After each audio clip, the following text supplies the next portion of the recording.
au Seigneur soit avec vous. Évangile de Jésus-Christ selon saint Luc.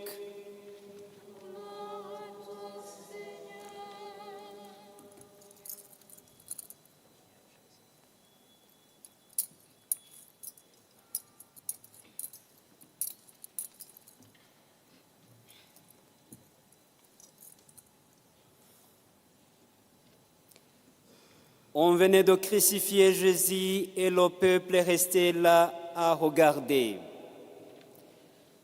Les chefs ricanaient en disant « Il en a sauvé d'autres, qu'il se sauve lui-même s'il est le Messie de Dieu, l'élu. »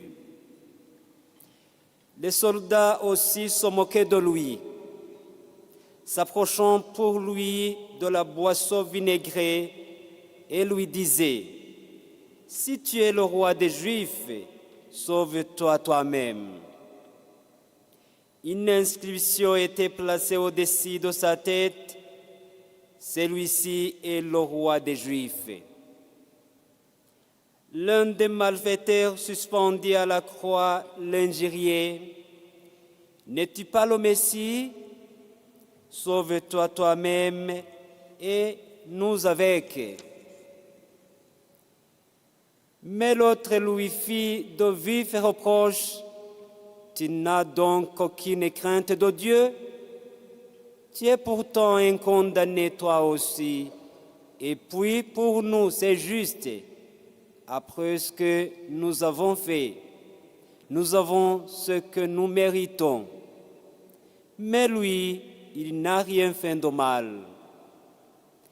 Et il disait, Jésus, souviens-toi de moi quand tu viendras inaugurer ton règne. Jésus lui répondit, Amen, je te le déclare, aujourd'hui avec moi, tu seras dans le paradis. Acclamons la parole de Dieu. Louange à toi, Seigneur Jésus.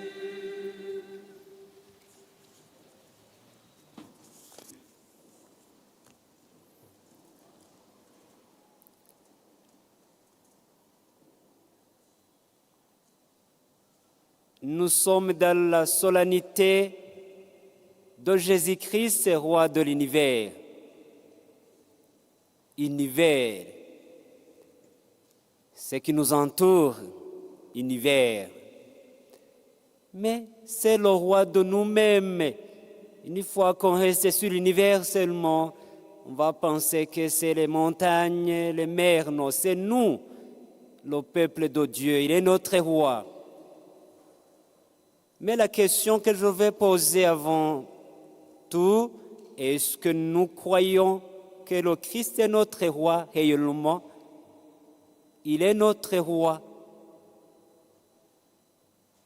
Parce qu'au roi, on apporte des offrandes, on incline, on lui respecte.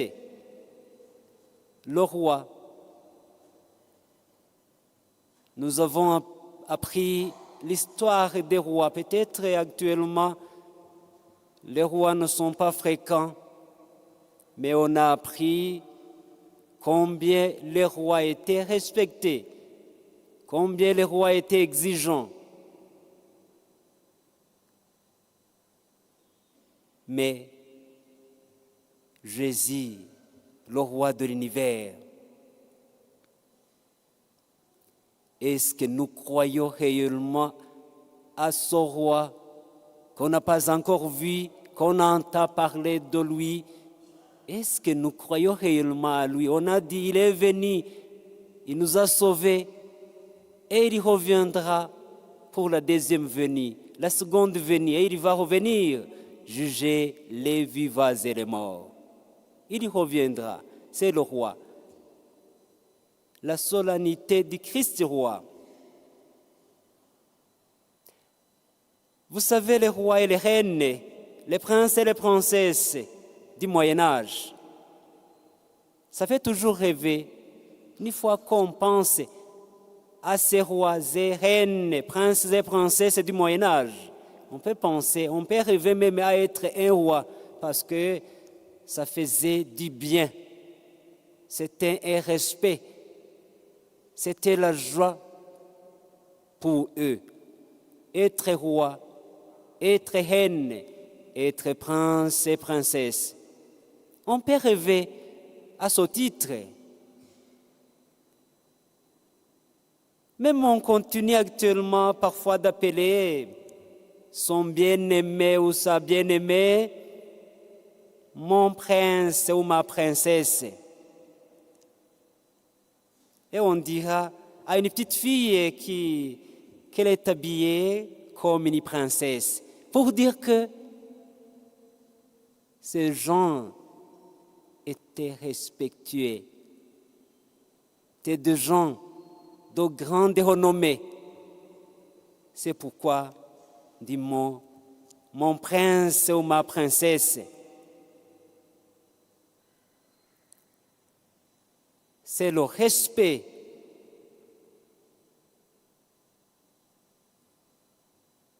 C'est une indication à quelqu'un ou à quelqu'une qu'on respecte, qu'on s'y révalue. Mais alors, quand l'Évangile nous présente Jésus, roi de l'univers, cloué sur une croix,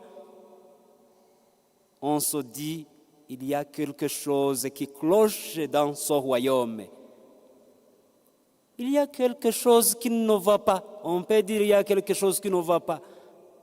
Parce qu'on est habitué aux rois et reines, princes et princesses respectueux. Mais nous voyons Jésus à la croix du Calvaire, cloué sur la croix. Et on dit que c'est un roi. Est-ce qu'on aura réellement le courage de croire à celui qui est cloué sur la croix et on dit, c'est mon roi, il est mon roi. Ça nous demande beaucoup d'efforts. Parce que nous sommes venus adorer celui qui est cloué sur la croix du Calvaire. Et on dit, c'est mon roi, c'est le roi de l'univers. Je ne sais pas si vous comprenez. Ça demande un pas avancé. Ce pas avancé, c'est la foi. La foi. Une fois qu'on n'a pas la foi, ça veut dire que ce n'est pas quelque chose de palpable. Ce n'est pas tangible. Ça vient de la foi. Et la foi, c'est quoi? C'est la ferme assurance des choses que l'on espère, démonstration de celles qu'on ne voit pas. Dire que Jésus c'est le roi de l'univers, c'est quelque chose qu'on ne voit pas. Mais on ne va pas même voir là où Jésus règne ici sur terre. Une fois que tu utilises notre sens, nos sens, non, ça sera la foi. Parce que partout dans le monde, en utilisant la réalité de ce que nous connaissons, on va voir les présidents, les rois, les reines du monde. Ce n'est pas Jésus que vous verrez. Mais avec la foi, tu vas voir Jésus régner, tu vas croire que Jésus est notre roi, roi de l'univers, notre roi. C'est lui qui est venu nous sauver. Il nous a sauvés, déjà sauvés. Mais ce qui reste, il va revenir pour la seconde venue, là où il viendra juger les vivants et les morts. C'est là où ce sera un moment critique dans la crise. Une fois qu'on entend crise, ça ne dit pas négativement, non, crise, c'est le moment de juger, le moment de choisir, juger. Oui, dans la crise, juger. Crise. Le moment où il viendra, c'est le moment très fort. Et ce moment doit être préparé maintenant. D'abord, croire à ce roi qui est cloué à la croix du Calvaire, et tu vas l'accepter comme ton sauveur personnel. Il t'a sauvé, il m'a sauvé. Il a versé son sang pour moi. C'est ce qui nous incombe. Cela nous incombe de le croire qu'il nous a sauvés. Il est mon sauveur. fils et filles du roi. Nous sommes fils et filles du roi. Le roi qui est Jésus, lui qui est venu réconcilier le monde. Il est venu nous réconcilier.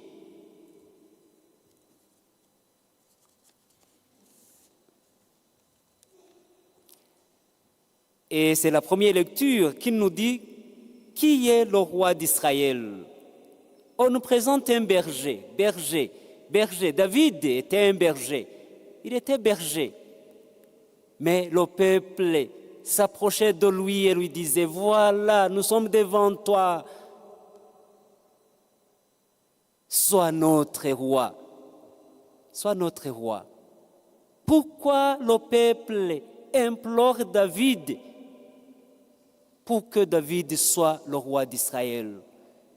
Parce que le peuple a vu quelque chose d'importance capitale en David. Parce que David était d'abord un homme de Dieu. Il était un homme de Dieu et il était humble, d'une humilité qu'on n'a pas encore vue ici sur terre.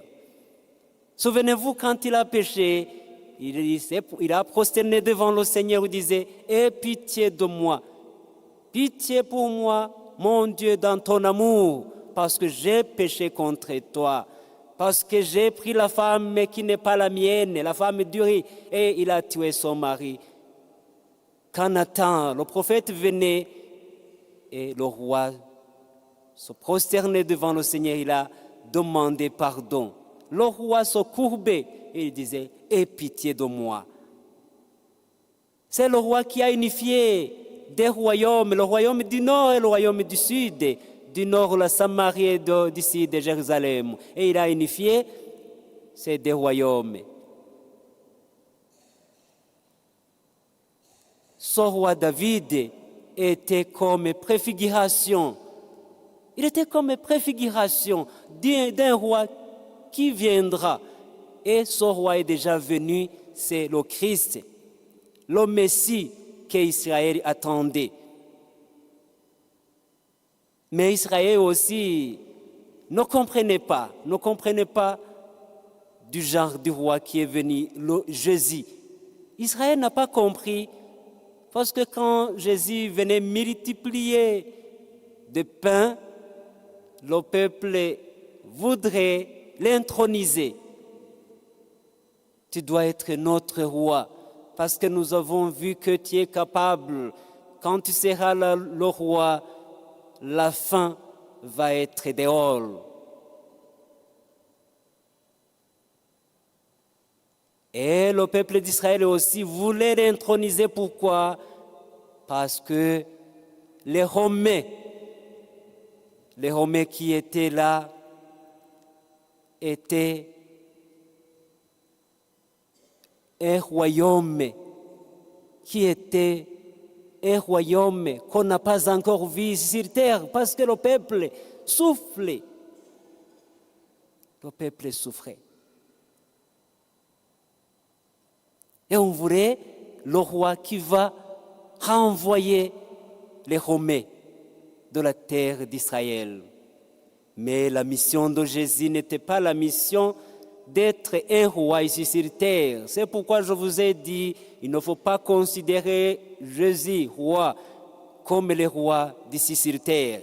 Une fois que nous utilisons nos yeux, nos sens, nous n'allons pas comprendre. Nous n'allons pas comprendre la mission du Christ. Ce n'est pas venir régner sur terre. Mais les rois du monde, une fois qu'ils sont intelligents, doivent apprendre à Jésus, doivent imiter Jésus, et ils seront capables de régner et de gouverner et d'orienter le peuple qu'ils gouvernent ici sur terre.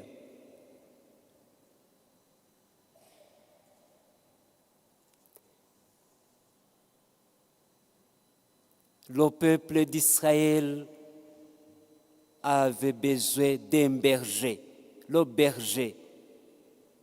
Et nous aussi, nous avons besoin d'un berger, le berger. Le berger qui rassemble les troupeaux, le berger.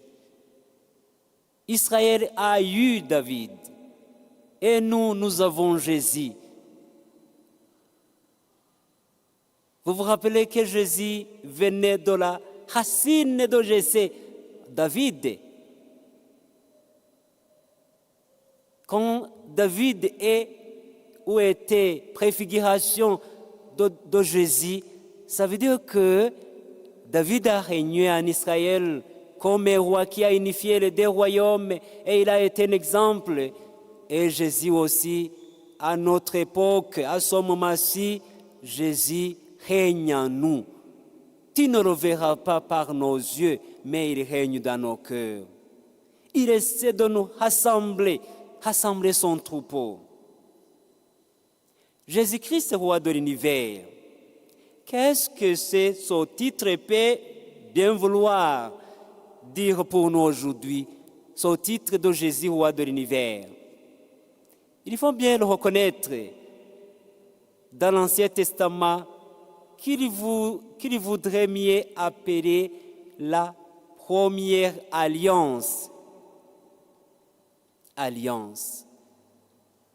Il y a toujours eu, depuis le roi David, la nostalgie et l'espérance des rois qui seraient justes et bons pour tous, les petits et les grands.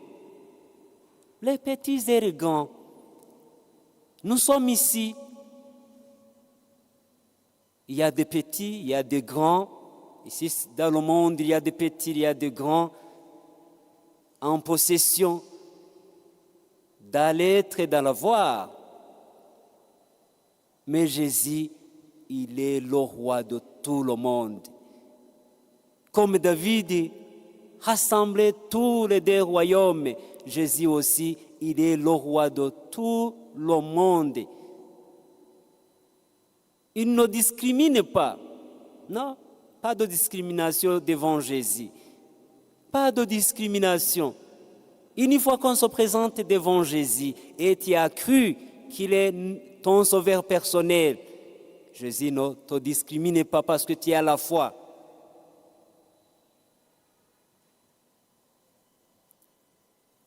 Alors que le genre de roi pourrait être Jésus.